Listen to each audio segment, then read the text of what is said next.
Hi అండి, నేను మీ Shilpa Vinay. Welcome to Vincy kitchen. ఈరోజు మనం ఒక స్పెషల్ పులిహోర రెసిపీని చూద్దాము. పులిహోర అయితే ఒక్కొక్క ప్రాంతంలో ఒక్కొక్క తీరుగా చేస్తుంటారు. రుచిలో అయితే దేని రుచి దానిదే అండి. ఒక ప్రత్యేకమైన ప్రతి పులిహోరకి కూడా ఒక ప్రత్యేకమైన రుచి ఉంటుంది. ఈరోజు అయితే మనం మేల్కోటి అయ్యంగార్ స్టైల్ పులిహోర రెసిపీని చూద్దాము. రుచి అయితే చాలా చాలా బాగుంటుందండి. చాలా డిఫరెంట్గా చాలా బాగుంటుంది. పులిహోర చేయడానికి ముందుగా మనం బియ్యం నానబెట్టుకుందాము. ఇక్కడ నేను 2 కప్పుల బియ్యం తీసుకున్నాను. వీటిని 1-2 సార్లు శుభ్రంగా కడిగేసి 1 కప్పుకి 2 కప్పుల నీళ్ళ చొప్పున 2 కప్పులకి 4 కప్పుల నీళ్లు పోసి కుదిరితే 1 గంట పాటు నానబెట్టుకోండి. అలాగే ఉడికించే ముందు 1 టేబుల్ స్పూన్ నూనె కూడా వేసేసి మీడియం ఫ్లేమ్లో 3 విజిల్స్ వచ్చేంత వరకు ఉడికించుకోవాలి. మనం తీసుకున్న 2 కప్పుల బియ్యానికి 50 గ్రాముల చింతపండు పడుతుంది. ఒక పెద్ద బత్తాకాయ సైజ్ అంతా చింతపండు తీసుకుని గింజలు ఈనెలు లేకుండా శుభ్రం చేసేసి ఒకసారి కడిగేసుకోండి. ఇప్పుడు ఇందులో మునిగేంత వరకు వేడినీళ్ళు పోసేసి 1 అరగంట పాటు నానబెట్టుకోవాలి. వేడినీళ్ళు పోస్తే త్వరగా నానుతుంది. ఈ చింతపండు నానేలోపు మనం మిగతా ప్రాసెస్ చూసుకుందాము. స్టవ్ పైన ప్యాన్ పెట్టేసి 1 టేబుల్ స్పూన్ నూనె వేసి నూనె కాగిన తర్వాత 1 టీ స్పూన్ మెంతులు వేసుకుని ఎర్రగా వేయించుకోవాలి. మెంతులు ఎర్రగా వేగిన తర్వాత 1 టీ స్పూన్ ఆవాలు, 1 టీ స్పూన్ మిరియాలు కూడా వేసుకుని వీటిని లో ఫ్లేమ్లో వేయించుకోవాలి. ఇవి సగం వరకు వేగిన తర్వాత 1 టేబుల్ స్పూన్ జీలకర్ర, అలాగే 2 టేబుల్ స్పూన్ల ధనియాలు కూడా వేసుకోవాలి. వీటిని కూడా లో ఫ్లేమ్లోనే వేయించుకోవాలి. ఇవన్నీ పొడి చేసి మనం పులిహోరలో వేసి కలుపుతామండి. దానివల్ల పులిహోరకి ఒక ప్రత్యేకమైన రుచి వస్తుంది. మీరు ఇప్పటివరకు ఎప్పుడు ట్రై చేయకపోయి ఉంటే కనుక తప్పకుండా ట్రై చేయండి, చాలా బాగుంటుంది. ధనియాలు జీలకర్ర కూడా చక్కగా వేగిపోయాయి కదా. నూనె రాకుండా వీటిని ఒక ప్లేట్లోకి తీసుకుని పక్కన పెట్టేసుకోండి. ఇప్పుడు ఇదే ప్యాన్లో 10 వరకు ఎండుమిర్చి వేసి వేయించుకోవాలి. కారం తక్కువనే ఎండుమిర్చి తీసుకోవాలి. ఈ పులిహోరకి కొంచెం కారం తక్కువ ఎండుమిర్చి తీసుకుంటేనే బాగుంటుంది. వీటితో పాటుగా ఒక 2-3 రెమ్మల వరకు కరివేపాకు కూడా వేసుకుని ఇవి క్రిస్పీగా అయ్యేంత వరకు వేయించుకోవాలి. ఎండుమిర్చి మాడిపోకుండా లో ఫ్లేమ్లోనే వేయించుకోవాలి. ఇలా బాగా వేయించేసుకుని ఇందాక మనం ధనియాలు అవి వేసాం కదా, అదే ప్లేట్లోకి వేసుకుని పూర్తిగా చల్లారనివ్వాలి. అదే ప్యాన్లో 4 టేబుల్ స్పూన్లు, కప్ మెజర్మెంట్లో అయితే 1/2 కప్పు నూనె వేసి కాగిన తర్వాత కొన్ని పల్లీలు వేసుకొని వేయించుకోవాలి. నేనైతే 1/2 కప్ కంటే కూడా కొంచెం ఎక్కువ పల్లీలు వేసాను. పల్లీలు సగం వరకు వేగిన తర్వాత కొన్ని జీడిపప్పులు, 1 టేబుల్ స్పూన్ పచ్చెనపప్పు, 1 టేబుల్ స్పూన్ మినప్పప్పు, అలాగే 1/2 టేబుల్ స్పూన్ ఆవాలు కూడా వేసుకుని లో ఫ్లేమ్లో ఇవి ఎర్రగా అయ్యేంత వరకు వేయించుకోవాలి.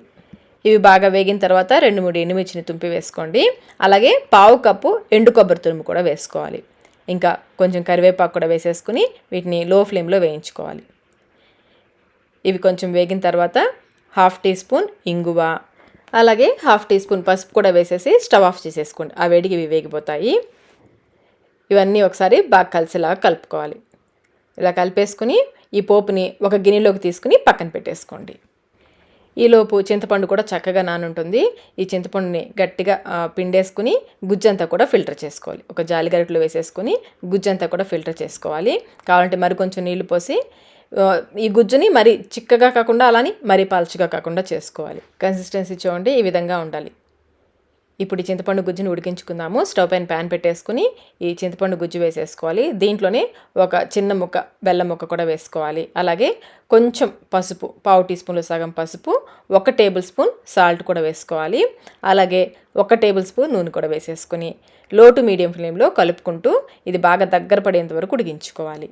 దగ్గరే ఉండి కలుపుకుంటూ మీడియం ఫ్లేమ్లో అయినా ఉడికించుకోవచ్చు, లేదంటే ఫ్లేమ్ని లోలో పెట్టేసి మూత పెట్టేసి మధ్య మధ్యలో కలుపుకుంటూ అయినా ఉడికించుకోవచ్చు. మూత పెట్టి ఉడికిస్తున్నట్లయితే మాడిపోకుండా మధ్య మధ్యలో కలుపుకుంటూ ఉండాలి. చింతపండు కదా త్వరగా అడుగు పట్టేసుకుంటుంది. చూడండి, ఈ విధంగా ప్యాన్ నుండి సపరేట్ అయ్యేంత వరకు ఉడికించుకోవాలి. కన్సిస్టెన్సీ చూడండి, ఈ విధంగా ఉండాలి. కొంచెం దగ్గరగా అయ్యేంత వరకు ఉడికించేసుకుని స్టవ్ ఆఫ్ చేసేసి దీన్ని పక్కన పెట్టేసుకోండి. ఈలోపు మనం వేయించుకున్న ధనియాలు జీలకర్ర ఇవి ఉన్నాయి కదా, అవి చల్లారిపోయి ఉంటాయి. వాటిని మిక్సీ జార్లోకి వేసేసుకుని ఇందులోనే కొంచెం ఇంగువ, ఒక 1/2 టీ స్పూన్ వరకు ఇంగువ, అలాగే కొంచెం పసుపు, 1/2 టీ స్పూన్లో సగం పసుపు వేసి గ్రైండ్ చేసుకోవాలి. మరీ మెత్తగా అవసరం లేదు, కొంచెం పలుకులుగా ఉన్నా సరిపోతుంది.